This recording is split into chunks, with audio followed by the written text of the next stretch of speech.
compétente. Merci à ceux qui ont fait l'ultime effort d'être présents dans la salle. Nous savons qu'il y a pas mal de monde aussi à distance, en l'occurrence, qui participera à cette table ronde. Donc, sans plus attendre, je vous propose de démarrer autour de cette thématique sur le CRM, la gestion de la relation client, les applications, les logiciels de relation client. Et je vais commencer par simplement demander à mes intervenants de se présenter brièvement. J'en ferai de même.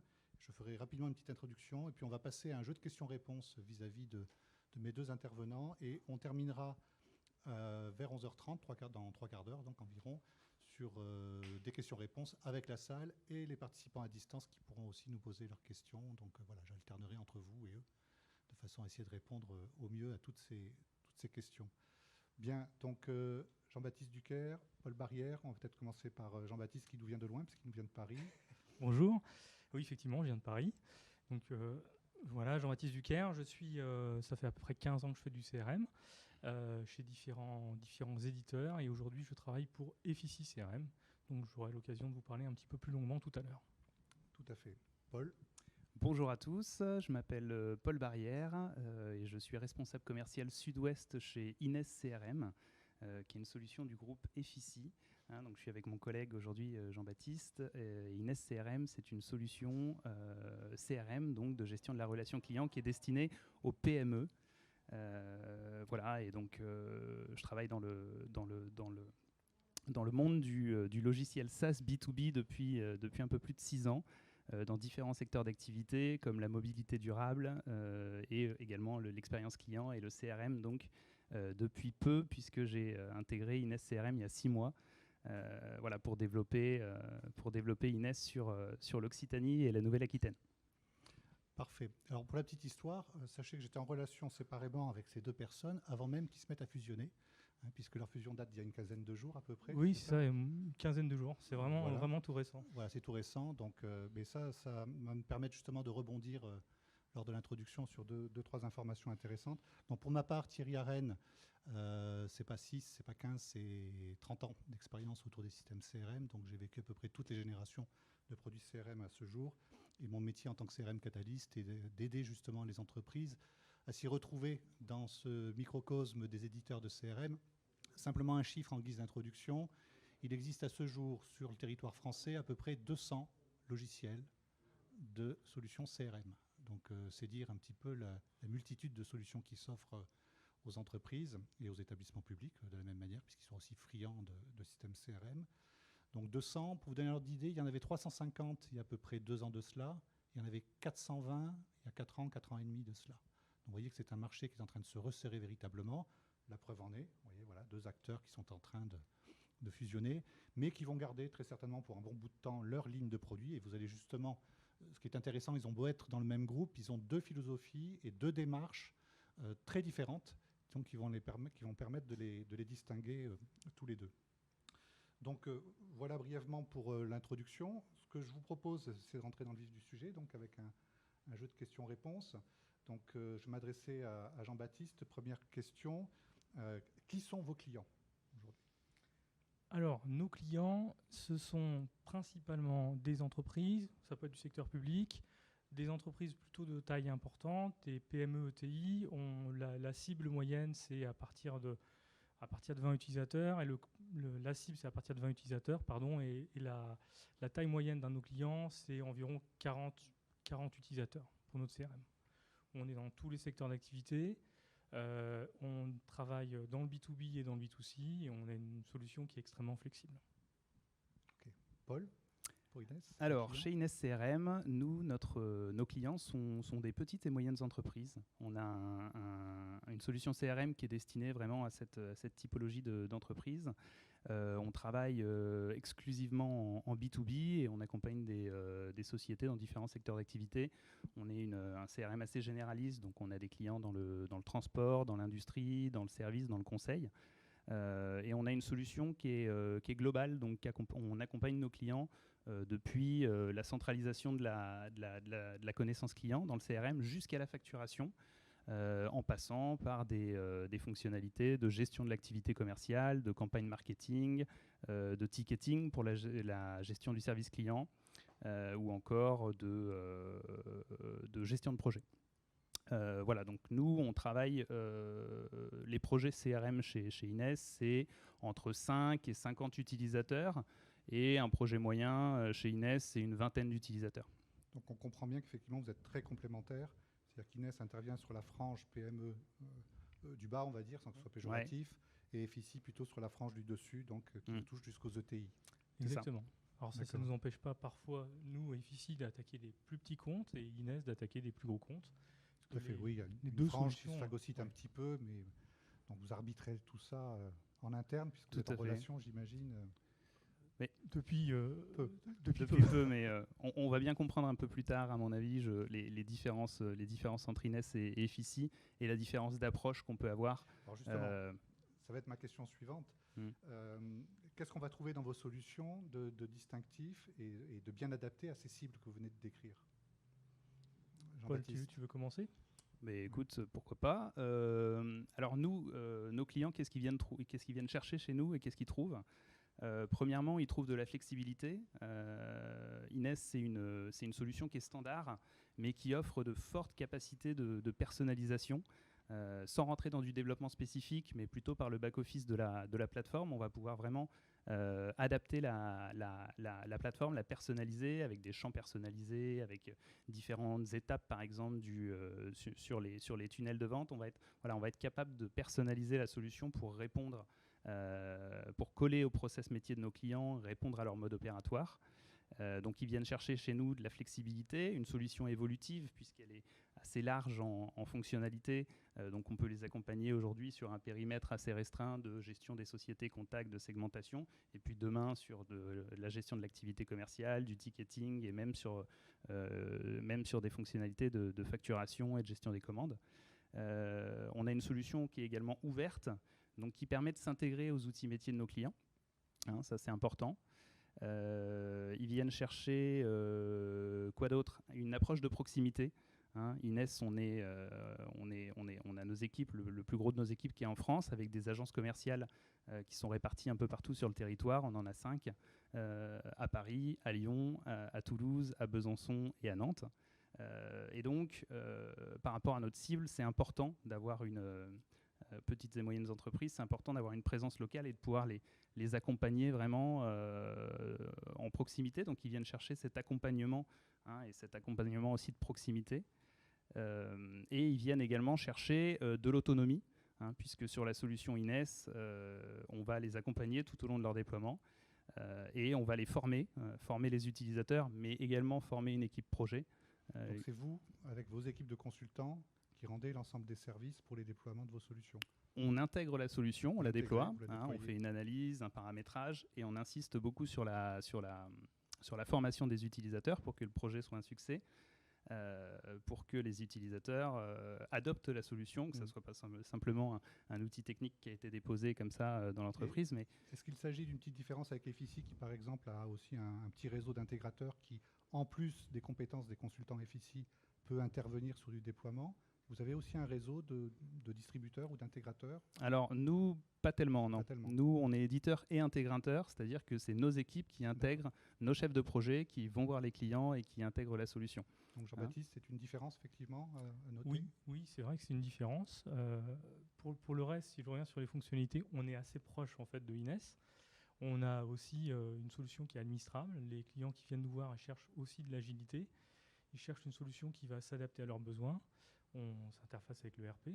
La différence importante, c'est que nous, on a plus une approche boîte à outils, donc un peu plus de développement que du simple paramétrage, ce qui nous permet d'aller beaucoup plus loin dans les attentes, créer des workflows spécifiques, créer des interfaces plus complexes et des projets qui sont donc de fait plus longs aussi. Des workflows spécifiques, on peut peut-être expliquer? Oui, pardon. Des workflows, donc des processus qui vont s'enchaîner les uns après les autres. Une fois que j'ai récupéré une information, par exemple, de mon ERP, une commande ou une alerte à une facture qui n'est pas payée, je vais la récupérer dans le CRM. Je vais envoyer un mail directement au commercial pour lui dire attention, la facture elle est en retard de paiement. Le commercial va avoir des automatismes de ce type-là pour faire des relances. C'est ce qui fait peut-être qu'on trouve aussi vos solutions, par exemple, presque verticalisé, on va dire, dans les milieux des mutuelles, des assurances, etc. Vous êtes peut-être un peu moins présent, par exemple, Inès. C'est-à-dire qu'on peut adapter un FICI à ces métiers de manière extrêmement pointue et sophistiquée, un peu comme on le ferait avec les fameux logiciels haut de gamme dont on entend parler, comme Salesforce, Microsoft et autres. On y reviendra éventuellement. Mais il y aura certainement des questions, j'imagine, sur le sujet.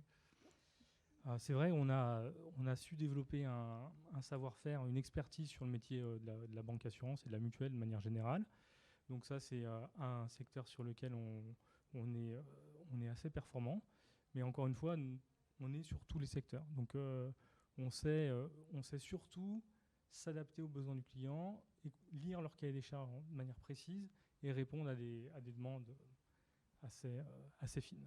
Donc pour résumer, Inès CRM va être positionné sur des périmètres fonctionnels quasiment aussi vastes que les vôtres, mais avec du quasi prêt à l'emploi, mais avec une bonne dose de paramétrage.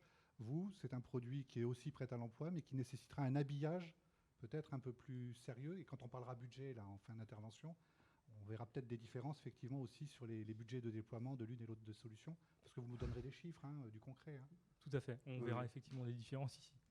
Okay. Oui, on a. Alors, l'outil est aussi administrable pour compléter et finir. Les administrateurs, on forme nos administrateurs pour qu'ils soient autonomes dans l'usage de la solution, qu'ils le fassent évoluer comme ils le souhaitent, comme Inès. Encore une fois, on est très très proche, mis à part qu'on n'est pas dans le même segment de marché. Les philosophies sont identiques, c'est aussi pour ça qu'on s'est rapprochés. Voilà. Tout à fait. Oui, je dirais que voilà, chez Inès, les projets aussi se déploient plus rapidement que chez FICI. Un déploiement de projet chez Inès sur un projet type d'une vingtaine d'utilisateurs, par exemple, ça va être 10 jours de déploiement. Voilà, donc ça va être un déploiement de projet entre 1 et 3 mois après la signature. C'est des délais qui vont être un petit peu plus longs chez FICI, je pense, car plus de paramétrage, ils peuvent faire du sur-mesure, alors que nous, notre solution est vraiment standard, par exemple, sur les marchés des mutuelles, etc., tout ce qui est B2C. Nous, Inès, on va pas du tout y aller, on va rester cantonné à du B2B, parce qu'on ne va pas pouvoir tordre l'outil beaucoup plus là où que ça. FICI va pouvoir faire du B2B2C. Exactement. Des adaptations plus fines pour le coup. Exactement. Et donc, de fait, les projets sont plus longs pour rebondir sur ce que disait Paul. Donc, les projets chez nous, c'est facilement 6 mois. 6 mois, ça peut durer jusqu'à 1 an, voire plus, selon la taille des projets. Alors, il ne faut pas s'alarmer, les projets sont lotis. On arrive à faire quand même des démarrages assez rapides pour que les utilisateurs ils rentrent dans le produit assez rapidement. Mais l'intégralité du projet, l'intégralité du cahier des charges, une fois restitué, ça prend plutôt 6 mois, 1 an. Alors, je peux confirmer, pour l'avoir vu aussi sur le terrain, il y a des projets FICI que j'ai vu démarrer en moins de 3 mois, mais avec des clients qui utilisaient FICI dans son périmètre le plus standard qui soit. Mais c'est vrai que le périmètre standard FICI, je dirais, est d'un tout petit degré inférieur à celui d'Inès, qui lui est un peu plus pré-packagé, pré-paramétré, et qui fait qu'effectivement, en peu de temps, en 2-3 mois, on a déjà un système très très opérationnel et qui nécessite simplement des paramétrages et pas du développement additionnel. Voilà, c'est là qu'on va effectivement distinguer un petit peu les deux solutions. Alors, je rajouterai juste un élément d'appréciation pour ne pas rester uniquement que sur 2 éditeurs, parce que je connais aussi pas trop mal l'écosystème des éditeurs de CRM. Sachez que sur des solutions de type Microsoft, là je vais parler du segment O, qui accompagne FICI, je dirais, des solutions comme Microsoft, comme Salesforce, les temps de déploiement, ceux du même acabit, et voire même supérieurs. Dans le cas d'un déploiement CRM Microsoft, aujourd'hui, on est 20 à 30% au-delà de ce qu'il faut pour mettre en place le même périmètre avec un FICI. Sur un Salesforce, alors c'est très, très fluctuant. Ça peut être identique à un FICI si on accepte beaucoup de concessions, et ça peut complètement exploser à 2 fois, 3 fois le temps nécessaire à déployer un FICI pour faire la même chose. Donc tout dépend aussi des interlocuteurs qu'on a en face. Est-ce qu'on a une entreprise avec une DSI ou sans DSI? Voilà, ça c'est pour les segments du haut. Pour les segments donc plutôt TPE-PME, donc les segments qui intéressent plutôt Inès, on a affaire aujourd'hui à une foultitude de solutions dont les noms ne sont pas aussi connus qu'Inès. Inès a l'avantage d'avoir un nom depuis pas mal d'années maintenant. C'est un des précurseurs aussi du CRM et voire du CRM ERP, mini-ERP, on va dire, tout en un. C'est le couteau suisse, on va dire, des PME-PMI, Inès, depuis pas mal d'années maintenant.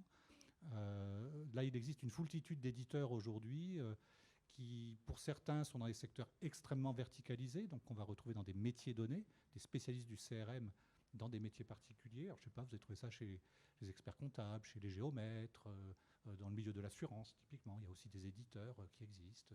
Les Canadiens, typiquement, ont de très bonnes places dans le milieu de l'assurance. Donc, sur les segments d'Ines, cette foultitude d'éditeurs qu'on va retrouver sont divers et variés et vont proposer des niveaux de réponses fonctionnelles tout aussi diversifiés. C'est-à-dire qu'on va trouver des petits produits pas chers. On parlera prix tout à l'heure, pour vous donner du concret. Mais on va pouvoir trouver des petits produits de CRM même gratuits. Vous le savez peut-être, il existe des solutions gratuites, mais qui souvent ont leurs limites et qui fait qu'au bout d'un moment, quand on veut commencer à en avoir un usage, entre guillemets, professionnel, on passe à la caisse inévitablement. Et là, très vite, on peut y avoir un certain nombre de surprises qui fait que la note peut rapidement augmenter. J'en reviens justement en droite ligne avec ce qu'on vient de dire sur vos grandes différences technico-fonctionnelles. Qu'est-ce qu'il y aurait de particulièrement innovant à l'intérieur, dans le noyau de vos applications, l'un et l'autre, si innovation il y a, ou est-ce qu'il y a des innovations à venir, éventuellement, si elles ne sont pas encore là? Mais bon, je pense que vous avez peut-être des choses à faire valoir sur le côté innovant de vos solutions. Oui, tout à fait. Alors sur le côté innovant, Ines, on a une marketplace, donc on développe des connecteurs avec des solutions du marché. Une intégration qu'on aime beaucoup et dont on est particulièrement fier, c'est par exemple notre intégration récente avec DocuSign, le leader mondial de la signature électronique, qui permet donc d'envoyer en signature directement des devis, des bons de commande, des factures, des documents Ines, et qui permet donc de réduire les délais de signature et de raccourcir les cycles de vente. Donc on a une série d'intégrations comme ça, avec des outils aussi de base de données type Corporama et Lisphere, qui permettent d'alimenter le CRM avec de la donnée propre et vérifiée, avec des informations par exemple aussi de solvabilité. Quelque chose d'innovant aussi, c'est qu'on a développé un connecteur avec LinkedIn, LinkedIn qui est quand même aujourd'hui le premier réseau professionnel au monde pour les entreprises, donc qui permet d'aspirer et de créer directement des contacts depuis LinkedIn, de venir les renseigner dans la bonne fiche société et même de créer des fiches société et de créer ce contact quand on fait sa prospection directement depuis LinkedIn. C'est un outil qui est pas mal pour les commerciaux. Et je confirme un petit peu le côté innovant, puisque LinkedIn, ayant été racheté par Microsoft, depuis plusieurs années, s'était largement servi en coupant, je dirais, les possibilités des autres éditeurs. Il faut savoir que LinkedIn et le CRM, ça a été une histoire d'amour pendant beaucoup d'années. Et quand Microsoft a racheté LinkedIn, du jour au lendemain, tous les connecteurs, y compris ceux que FICI avait à l'époque, ont été arrêtés du jour au lendemain. Voilà, Microsoft a décidé de garder LinkedIn que pour eux. Le fait est qu'ils n'ont pas voulu le procès avec Salesforce, donc il restait 2 éditeurs dans le monde qui pouvaient utiliser LinkedIn de manière dynamique en intégration, c'était Salesforce et Microsoft. Aujourd'hui, ça se relibère, donc il y a effectivement des API qui permettent, des API c'est des petits connecteurs technologiques qui vont permettre de discuter avec des messages rentrants et sortants avec son CRM. Donc vous avez mis au point ça, chapeau, félicitations, parce qu'il n'y a pas encore grand monde, en tout cas parmi les éditeurs français, il n'y a pas encore grand monde qui a fait des connecteurs de ce type. Et je crois savoir que chez FICI, ce n'est pas encore le cas non plus. Malheureusement, ce n'est pas encore le cas. Enfin, malheureusement et heureusement, parce que maintenant que Inès nous a rejoint, ça veut dire que bientôt, ça sera le cas. Tout à fait. Donc, innovation chez FICI. Les innovations chez FICI, il y en a partout. Dans le CRM, les innovations, elles sont là tous les jours. Il faut savoir que, de manière générale, en fait, nous, on propose des connecteurs et que ces connecteurs, ils viennent directement des demandes clients. On écoute les demandes clients et 30% des évolutions qu'on fait chaque année dans nos roadmaps sont directement issues des demandes clients. Lors de nos journées utilisateurs, on traite toutes les demandes et on va faire ces innovations à leur demande. Donc, les innovations un peu marquantes, les derniers connecteurs qu'on a sortis, on a sorti un connecteur de signature numérique, comme l'expliquait Paul, pour pouvoir numériser toute la chaîne du document dans le CRM. On a des connecteurs email marketing automation. Pour notre métier, c'est bien le CRM, c'est bien connaître, d'avoir la donnée sur le client, sur le prospect. Après, traiter cette donnée, envoyer des mails, c'est plus notre métier. Donc, on va se connecter aux meilleurs outils du marché sur ce point-là. Et on a un troisième outil qu'on a intégré, c'est la gamification. Notre métier, c'est la connaissance client. La gamification pour le commercial terrain, ça c'est important. C'est un point clé, pouvoir jouer avec les données, pouvoir donner envie à l'utilisateur de rentrer dans le CRM, de répondre à des challenges pour être encore plus performant.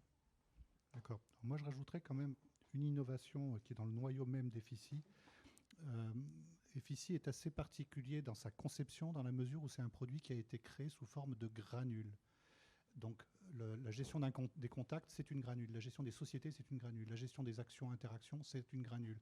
La gestion des documents, c'est une granule. Et toutes ces granules sont toutes ouvertes vers les autres.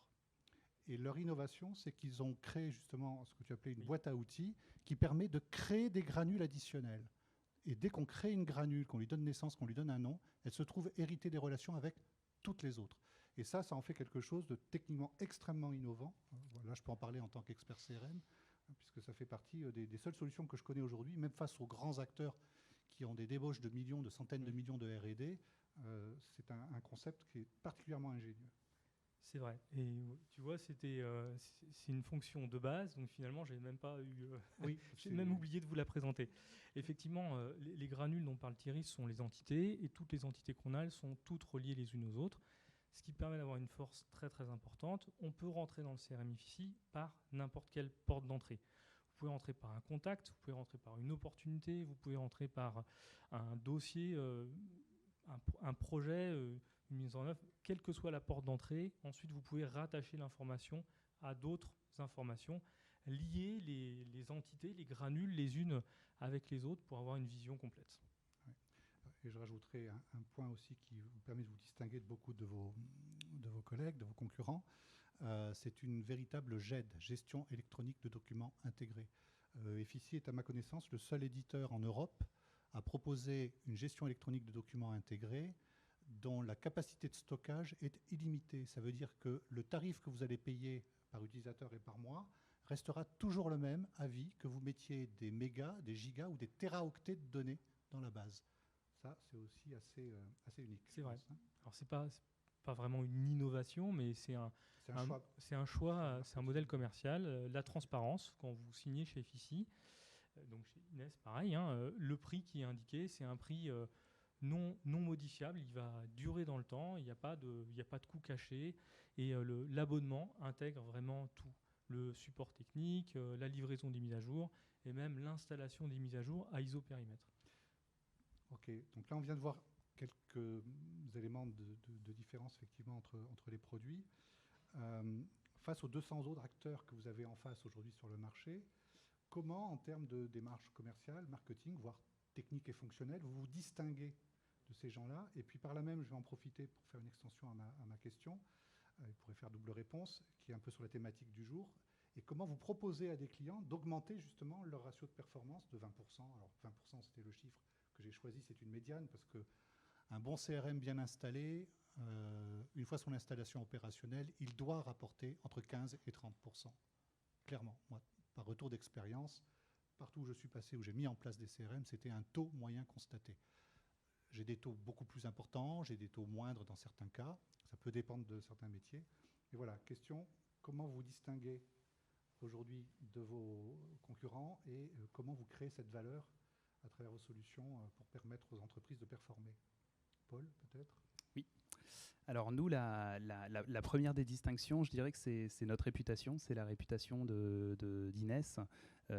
Inès, on existe depuis 1998, on est le premier historiquement éditeur et intégrateur de solutions CRM en mode SaaS en France. Donc on a une solution qui est très riche fonctionnellement, qui est très adaptée au marché des PME par justement ce paramétrage, mais sans rentrer dans le développement spécifique. Et on a une expérience de 20 ans dans le déploiement de projets CRM avec une méthodologie projet qui est bien rodée et avec un gros focus quand même sur l'accompagnement client et la formation des utilisateurs pour faire en sorte que le projet soit un succès. Puisque pour avoir une amélioration de la performance, encore faut-il que le CRM soit bien paramétré, soit bien construit et que les utilisateurs y adhèrent. Donc là-dessus, je dirais qu'on s'est bâti une réputation et on a une vraie force. Le deuxième point différenciant par rapport aux 200 solutions qui existent en France, CRM, éditeurs de CRM, c'est qu'on a un positionnement fort sur le segment des petites et moyennes entreprises. On n'est pas une boîte à outils comme l'est par exemple FICI ou comme peut l'être Salesforce ou Dynamics, qui va faire du sur-mesure pour ses clients, mais avec des projets qui vont être longs à déployer, où il va falloir développer vraiment du sur-mesure, etc. Donc on ne va pas avoir cette lourdeur-là. Donc ça va être une chance pour des petites entreprises qui veulent quand même un petit peu de personnalisation, mais qui veulent démarrer rapidement un projet. On n'est pas non plus une solution clé en main, une petite solution, une solution clé en main auquel on va pouvoir souscrire sur Internet et commencer à l'utiliser directement.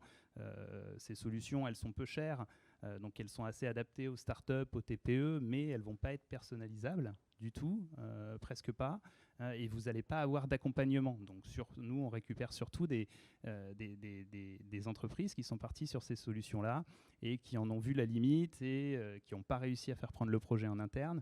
Donc nous, on va se positionner juste entre les deux, c'est-à-dire qu'on va accompagner nos clients, ça c'est vraiment la force d'Ines, leur proposer du paramétrage et retranscrire leur process métier, leur mode opératoire. Et on va être à leur écoute et on va les accompagner pour que le projet soit une réussite. Okay. Et donc une des recettes, c'est le service que vous proposez qui va permettre justement d'atteindre ce niveau de performance dont on parle. D'accord. Tout à fait. Jean-Baptiste ? Alors, les différences par rapport à nos 200 concurrents. Première différence, c'est la taille. Aujourd'hui, on est un groupe de 220 personnes avec l'arrivée d'Ines. 220 personnes, c'est tout petit par rapport aux mastodontes américains, mais c'est à la fois très gros par rapport aux multitudes de toutes petites structures qui proposent du CRM. Donc ça, c'est un point fort. La proximité, c'est aussi un point fort. On est un éditeur européen de CRM. On n'est pas local, on n'est pas national, on est vraiment européen. La société est née en Belgique, elle est présente en Belgique, en Hollande, en France, en Espagne, au Luxembourg, en Suisse et bien d'autres pays à venir.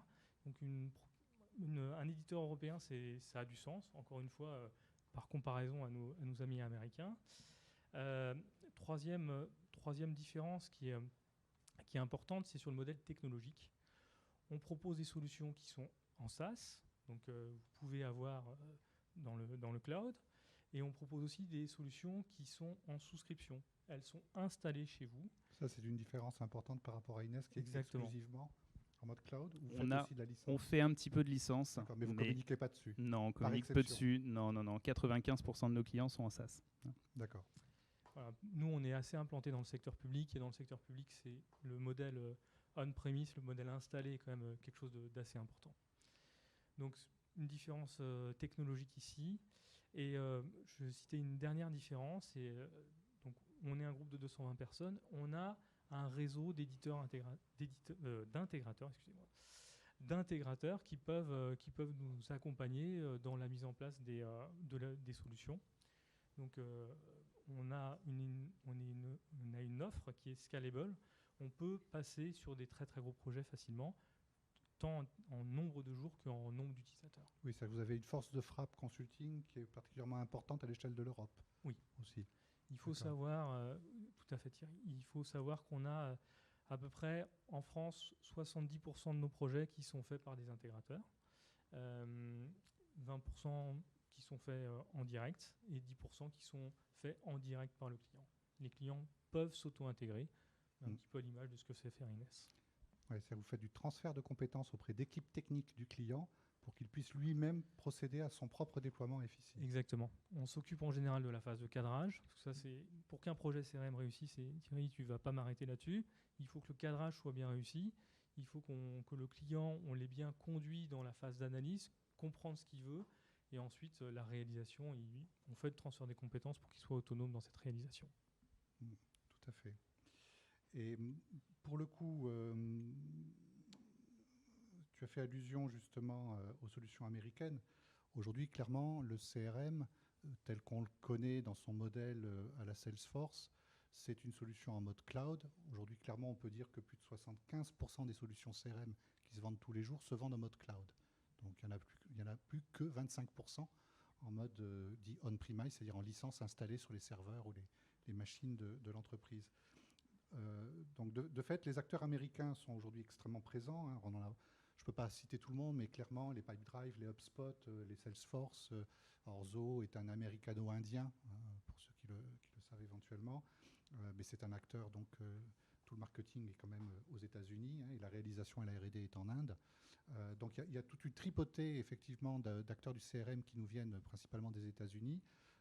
Pour autant, sur le marché français, il faut savoir qu'il y a un très, très, très grand nombre de petits et de moyens éditeurs. Alors Inès fait partie effectivement des exceptions, parce qu'historiquement, vous êtes un petit peu notre Salesforce à la française, dans une moindre mesure, puisque le segment ciblé est différent. Salesforce a ciblé systématiquement les grandes entreprises, ETI et grands comptes, et aujourd'hui, ils ont tendance à essayer de venir justement grignoter sur les plates-bandes de ces deux éditeurs. Ils ont beaucoup plus de mal, c'est assez logique.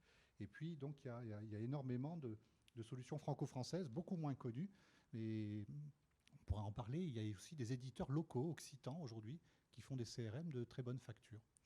Alors justement, par rapport à ces solutions américaines, est-ce que vous, solutions européennes, vous sortez votre épingle du jeu et comment? Est-ce qu'on est aussi puissant qu'eux? Est-ce qu'on doit avoir des complexes ou pas?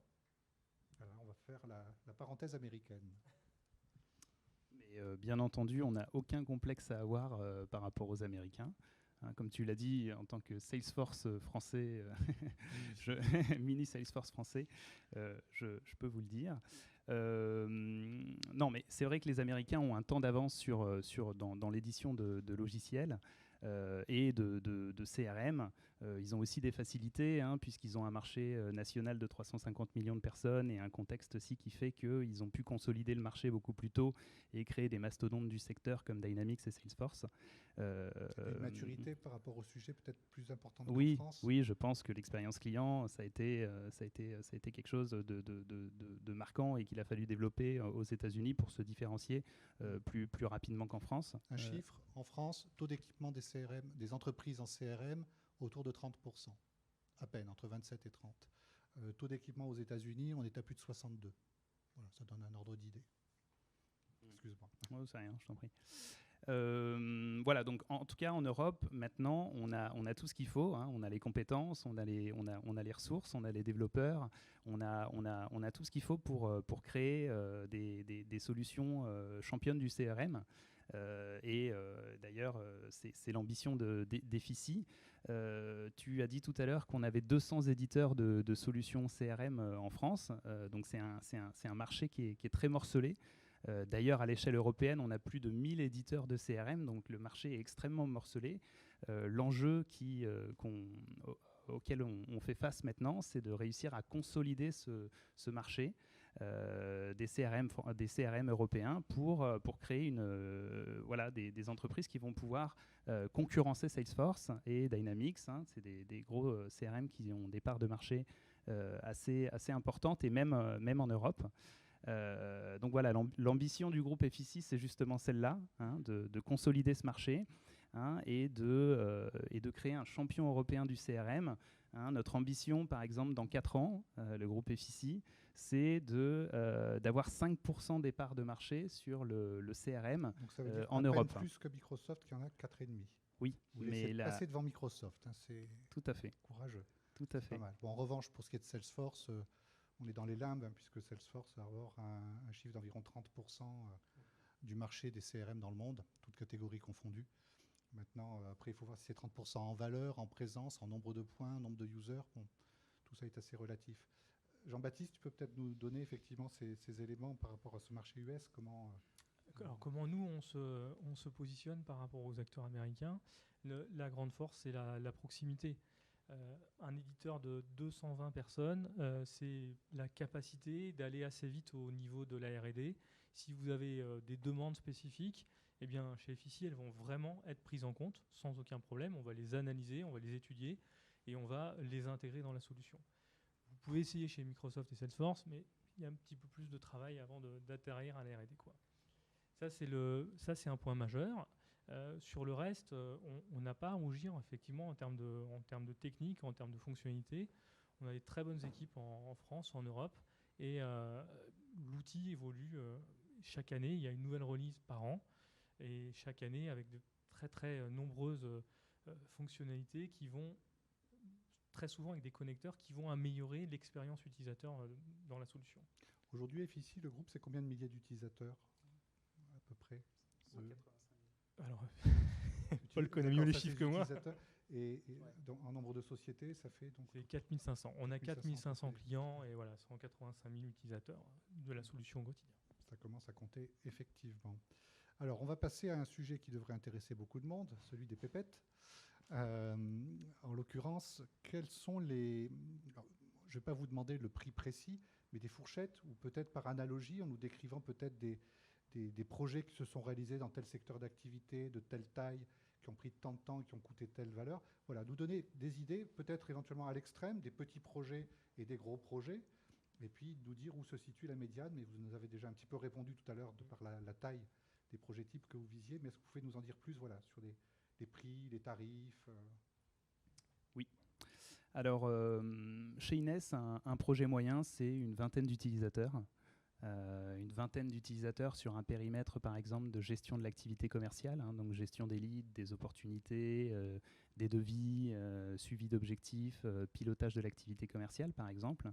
Aujourd'hui, la plupart de nos clients sont sur cette brique. Hein. On est vraiment très fort sur la gestion de l'activité commerciale.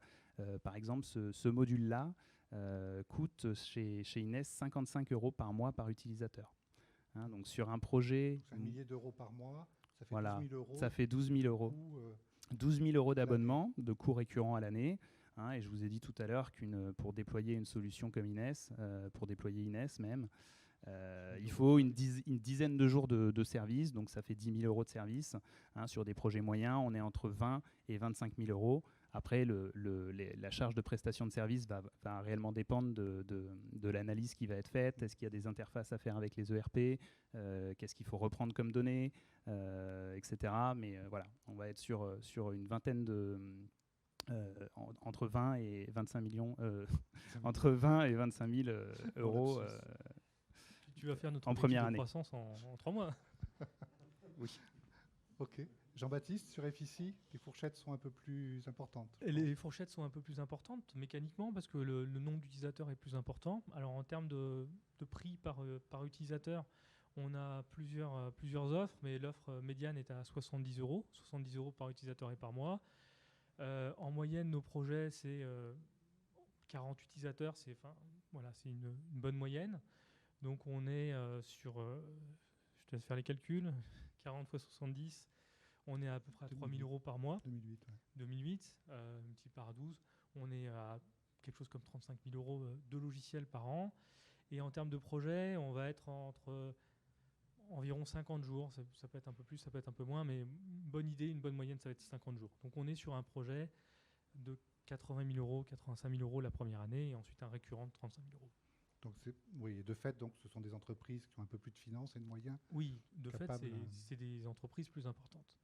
Et on peut avoir des projets beaucoup plus complexes, hein, de plusieurs centaines de jours. C'est des choses qui arrivent, pas quotidiennement, mais c'est des choses qui arrivent régulièrement avec FICI. D'accord, ok.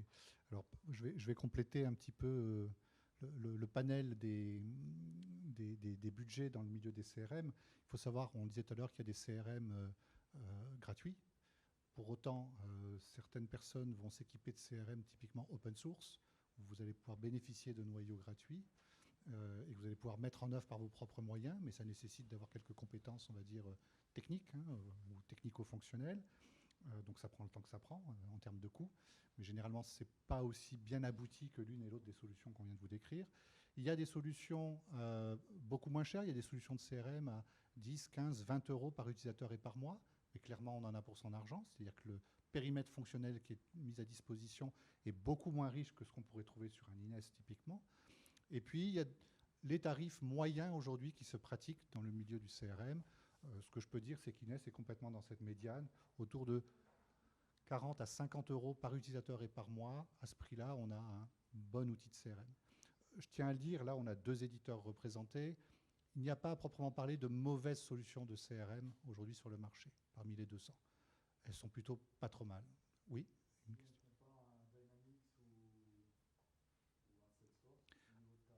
Alors, j'allais y venir, effectivement. Un Dynamics, un Salesforce. Un Dynamics, il faut que vous dépensiez à peu près, par rapport à FICI, 30% de plus. Ça, c'est une constante que j'ai pu vérifier sur des projets que j'ai menés à la fois sur Dynamics, FICI et sur d'autres. Dans le cas de Salesforce, c'est plus particulier puisqu'on peut se retrouver avec des budgets un peu inférieurs à FICI dans certains contextes Salesforce. Ça va dépendre aussi des interlocuteurs qu'on a en face, mais on peut aussi se retrouver sur des budgets qui sont le 2 fois, voire 3 fois le prix d'un FICI, d'un déploiement FICI. Donc voilà, on fait le grand écart avec du Salesforce. Il va y avoir tellement d'éléments qui rentrent en ligne de compte pour permettre de valoriser de manière intelligente un projet Salesforce qu'on peut faire le grand écart de 1 à 3, quoi, avec un rapport de 1 à 3 sur du Salesforce. Mais clairement, Salesforce n'est pas un mauvais produit. Hein. Il n'est pas leader pour rien non plus. Mais il se révèle être complexe quand on veut vraiment l'amener là où on veut l'amener. Voilà, donc ça c'était pour parler un petit peu de la partie budgétaire. Il y a peut-être d'autres questions en live sur les questions de budget ou ça viendra peut-être d'ici. D'accord, ok. Donc pour le coup, je vais en venir sur une projection un petit peu sur l'avenir.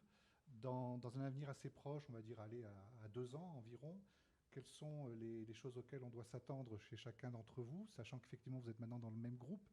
Donc vos lignes de produits vont encore exister, j'imagine, de manière un peu séparée, mais elles finiront peut-être un jour par converger. Ce serait une logique. Mais voilà, à court terme, on va dire d'ici à 2 ans, 2-3 ans, est-ce que vous acceptez de nous parler de vos projets? Oui. Et de nous révéler un petit peu votre R&D. Alors, à court moyen terme, déjà pour Inès, l'intégration au groupe FICI, c'est vraiment une chance de pouvoir intégrer un groupe comme FICI avec une vision, avec une ambition, devenir le leader européen du CRM et devenir champion européen du CRM. Mais écoutez, ça, nous, on l'a pris vraiment comme une très bonne nouvelle. Ça va nous permettre de continuer à se développer en France avec plus de moyens et ça va nous ouvrir aussi les portes du marché européen. Donc Inès vient intégrer le groupe FICI donc, sur son positionnement qui est celui des PME. Donc là-dessus, c'est une très très bonne nouvelle. Maintenant, côté produit, ce qui est sûr, c'est qu'on va pouvoir bénéficier les uns et les autres des fonctionnalités des différents produits. Donc ça, c'est très bien, ça va venir enrichir. La gamification, tout à fait. Choses dont vous avez hérité. Tout à fait. Chez Inès, que fait très bien FICI, effectivement. Tout à fait. Nous, on va pouvoir se doter de la gamification chez FICI qui est vraiment très très bien pour animer des équipes de commerciaux, faire en sorte que l'outil ait un petit côté plus ludique, etc. C'est des outils qui sont vraiment super. La partie de GED aussi, de gestion documentaire, voilà, c'est quelque chose qui nous plaît bien et on serait bien content de pouvoir récupérer ça dans notre outil. Et Inès, de son côté, va pouvoir aussi apporter des choses à FICI. Notamment, on s'est doté là pendant le confinement d'une plateforme de e-learning qui a été très bien accueillie par nos clients et qui permet d'avoir 80% de la formation qui se fait à distance sur toutes les fonctionnalités standards, où est-ce qu'il faut cliquer pour créer une société, pour créer une affaire, etc. etc. Il n'y avait pas vraiment de valeur ajoutée. Dans le contexte Covid, ou c'était déjà prévu avant? C'était déjà prévu avant, mais c'est tombé à pic. C'est tombé à pic. Donc cette plateforme de e-learning, elle est très bien reçue. Elle permet de réduire aussi un petit peu les coûts de déploiement et de formation. Et surtout, on va aussi apporter à FICI, je pense, un ancrage local, puisque Inès a un ancrage local fort en France, avec ses 5 agences sur le territoire. Et donc ça va permettre aussi à FICI de bénéficier de ça pour se développer en France et en région. Voilà. Parfait. Voilà, grâce à Inès, on va avoir la proximité locale en plus de la proximité européenne, donc c'est parfait. Côté FICI, en termes de nouveautés qui vont arriver assez vite sur le marché, on va adresser la partie TPE qui n'était pas du tout adressée par FICI. Jusqu'à aujourd'hui, dans tout mon discours, je vous ai plutôt parlé des PME ETI. On a repris une société en Espagne qui s'appelle Suma CRM il y a l'année dernière et qui était spécialisée vraiment dans la partie TPE avec une offre en ligne, quelque chose de très accessible, qui rentre dans notre catalogue et qui va être mise en place sur tout le groupe. Donc ça nous permet d'avoir ce segment TPE, ensuite le segment PME avec Ines et ensuite le segment PME-ETI avec FICI. Donc vous confirmez, la solution Souma d'Espagne va arriver dans une version française? Je confirme.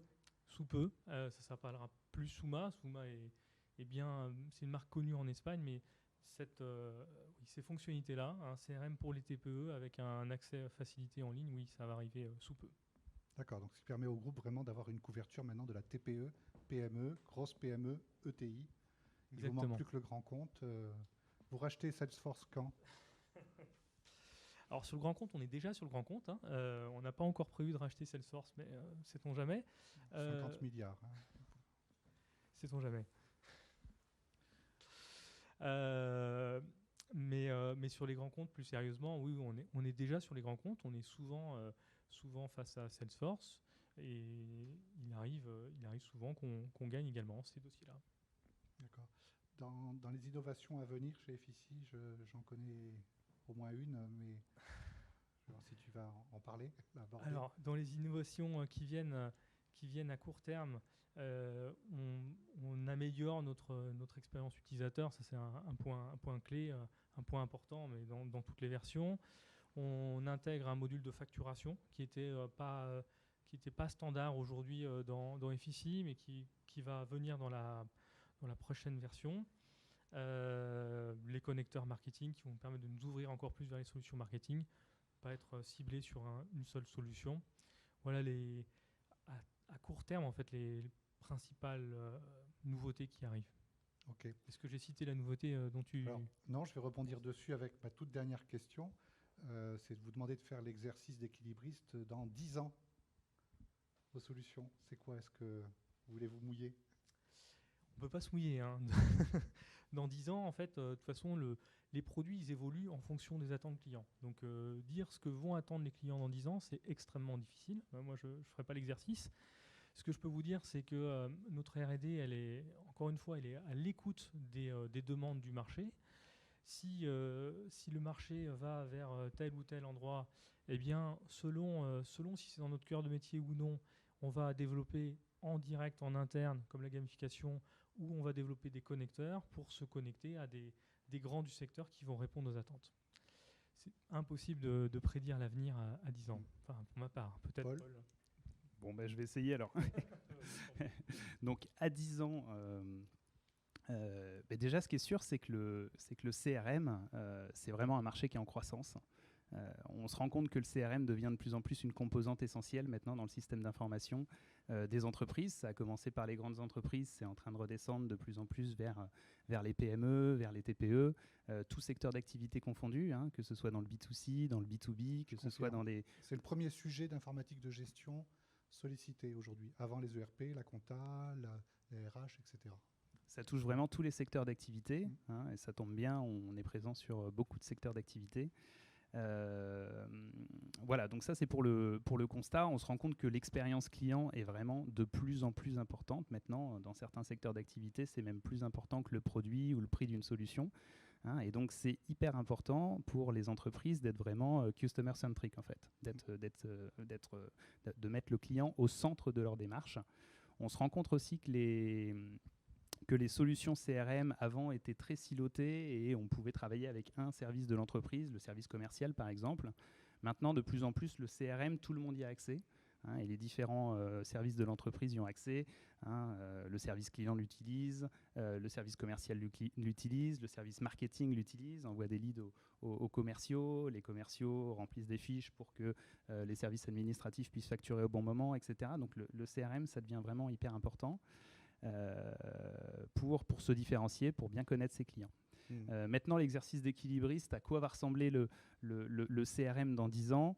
Je pense que une partie de l'enjeu du CRM pour les 10 années à venir, ça va être de vraiment capitaliser sur la connaissance client. Hein, faire parler la donnée qu'on a dans le CRM pour pouvoir l'exploiter, générer des nouvelles opportunités business, vraiment activer cette donnée. Hein, et je pense que l'intelligence artificielle là-dessus a des choses à nous apporter sur le marché du CRM, sur de l'analyse prédictive par exemple, sur les leads, les opportunités par exemple, avoir aussi de l'assistance vocale. L'assistance vocale se développe beaucoup sur les CRM pour aider les commerciaux en itinérance à être plus efficaces. Voilà, le CRM aussi demain pourra analyser certains comptes et nous proposer des messages à faire passer à certains contacts, à certains comptes pour vraiment aller encore plus loin dans la personnalisation Ça existe. de la relation client. Voilà. Alors effectivement, ça va me permettre de conclure. Merci de me donner cette occasion. Tu viens de donner le mot IA, intelligence artificielle. C'est véritablement l'enjeu des acteurs du CRM pour les années à venir. Certains ont déjà mis les pieds dedans. Donc il y a un certain nombre d'éditeurs aujourd'hui, y compris des Belges. Je pense à des petits éditeurs comme Simple, par exemple, CRM, qui ont intégré dans leur noyau un moteur d'intelligence artificielle qui fait qu'il va analyser l'ensemble de vos données de CRM sur les affaires que vous réussissez, que vous perdez. Il analyse le profil, il fait un profiling donc de votre clientèle. Et chaque matin, pas chaque matin, mais certains matins, il va vous pousser carrément des leads qui, comme par hasard, correspondent à tous les critères qui sont ceux de votre avant-vente et ceux de votre business développement. Donc ça commence à exister. Microsoft s'est doté aussi de ce moteur d'intelligence artificielle. Salesforce a racheté une société quand même pour plus de 2,5 milliards de dollars récemment aussi dans ce secteur. Donc clairement, il y a un enjeu extrêmement important sur l'IA. J'amène une pierre à l'édifice d'Efficie dans ce secteur-là. Il faut savoir que parmi les associés créateurs, fondateurs d'Efficie, il y a une personne que certains professionnels des échecs connaissent qui s'appelle Robert Houdard. Robert Houdard est le patron de la R&D chez Efficie. Et ce gars n'est autre que l'inventeur de Houdini. Houdini, pour ceux qui ne le savent pas, c'est le logiciel d'échecs qui a battu le fameux ordinateur d'IBM, un simple logiciel sur PC. Donc voilà, Robert Houdard est le créateur d'Houdini. Donc imaginez si cette personne a été capable de créer un logiciel de gestion d'échecs aussi puissant, ce qu'il est en train de nous promettre pour l'avenir à l'intérieur d'Efficie. J'ai accédé à certaines de ses conférences sur le sujet de l'IA. C'est prometteur, ça va aller assez loin. Maintenant, il y a un piège à l'IA, c'est de tomber dans le gadget. Typiquement, Microsoft est un petit peu tombé dans ce gadget-là, de l'IA actuellement. Ils se relèveront bien évidemment. Pour l'instant, ce ne sont pas des fonctionnalités extrêmement sophistiquées qui sont proposées avec les moteurs d'IA par Microsoft, mais ça viendra. Et je sais que vous préparez des premières versions d'IA chez Efficie pour 2021, qui seront peut-être un petit peu décalées, je ne sais pas, mais qui sont assez prometteuses parce qu'ils nous promettent dans les solutions des fonctionnalités très pratico-pratiques, qui ont véritablement un usage moins gadget effectivement que certains autres. Exactement. Ce que tu disais, aider le commercial dans son quotidien, c'est notre métier. Donc l'intelligence artificielle va nous permettre de trouver la next best action et autour des données qui sont présentes dans le CRM pour vous aider à aller à mieux être encore plus performant. Vous allez nous créer une génération de commerciaux paresseux. Ils n'auront plus rien à faire, ça viendra tout seul, pré-mâché. Plus efficace, surtout. Plus efficace, d'accord, parfait. Bien, écoutez, je vous propose de passer au jeu de questions-réponses. Donc, est-ce que ici dans la salle, vous avez quelques questions auxquelles on pourrait répondre? Ce sera avec plaisir. C'est toujours la première, la difficile. Allons-y. Je me demandais pour Inès CRM, quelle est votre stratégie d'acquisition client face aux autres gros CRM? Moi, par exemple, j'avais fait une recherche sur Internet. Au début, je recherchais un CRM et je suis jamais tombé sur le vôtre. J'ai vu HubSpot, Mailchimp qui maintenant font du CRM. Alors, comment vous faites, vous, pour aller trouver des clients? Mais comment Inès s'y prend? Je répète parce que vous êtes peut-être pas entendu par l'audience extérieure. Donc, comment vous y prenez pour diffuser votre marque et vous faire connaître? Eh bien, écoutez, c'est étonnant que vous ne soyez pas tombé sur Inès CRM en cherchant sur Internet, puisque aujourd'hui, la plupart de nos projets viennent d'Internet, justement. On a également une marque forte et on est très présent, surtout sur l'Est de la France. Inès CRM, historiquement, c'est une société qui est lyonnaise. Donc, on a beaucoup de projets qui rentrent par le réseau et par le marketing. Et donc un des enjeux justement d'Inès, c'est de se faire connaître en région. C'est pour ça que j'ai intégré Inès et que je suis aujourd'hui que je suis responsable de l'agence toulousaine. Donc essentiellement du marketing entrant avec des stratégies de contenu et également de l'approche aussi par réseau. Hein, les réseaux sont très importants, notamment pour faire mouche en région. Il faut rentrer dans les réseaux, se faire connaître et montrer qu'on a une présence régionale. Alors, je confirme qu'Inès est certainement l'acteur du CRM français le plus diffusé sur le web. Ils l'ont été longtemps même devant FICI. Je me demande même s'ils ne sont pas encore devant FICI. Donc c'est effectivement étonnant que vous n'ayez pas... Je tombais que sur les Américains, je crois. Ouais, c'est étonnant. Alors c'est vrai que les Américains sont particulièrement présents. Dès que vous mettez le mot CR, vous n'avez même pas besoin de mettre le M. Il y a déjà Salesforce, Microsoft, HubSpot, PipeDrive et consorts. Mais Inès est un acteur très, très connu et reconnu quand même à l'échelle de la France.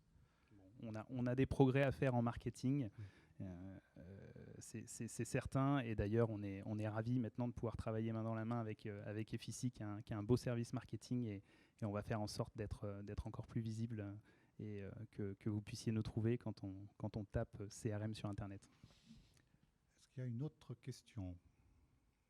À distance peut-être ? Non, là, rien de diffusé. Pas d'autres questions ? Sur les petits CRM, sur les moyens, sur les gros, en termes de ciblage. Question coût, j'ai entendu adaptabilité, proximité, développement spécifique, fonctionnalité spécifique. En moyenne, enfin, un développement spécifique, c'est ici, Alors, je repose la question pour l'auditoire. Un développement spécifique chez FICI, c'est quoi les fourchettes de prix en gros ? C'est extrêmement compliqué de répondre.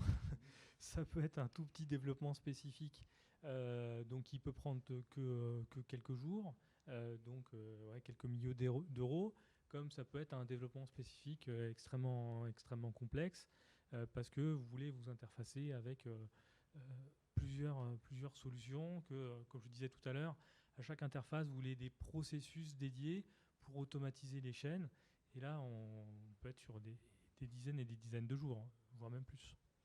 Donc, en fait, c'est une question auquel on ne peut pas répondre. Je peux vous dire, je serais ravi de discuter avec vous auprès d'un cahier des charges, de le lire et de vous donner une réponse plus précise. Est-ce qu'il y a d'autres questions ? Écoutez, à 2 minutes près, on a un timing absolument parfait. Donc il ne nous reste plus qu'à vous remercier, ainsi qu'à l'auditoire à distance que je ne vois pas, et que je sais présent. Donc merci à tous. On se tient encore quelques minutes disponibles tous les trois si vous voulez en profiter pour débriefer ou répondre à des questions en face à face. Il n'y a aucun souci. Merci encore à vous.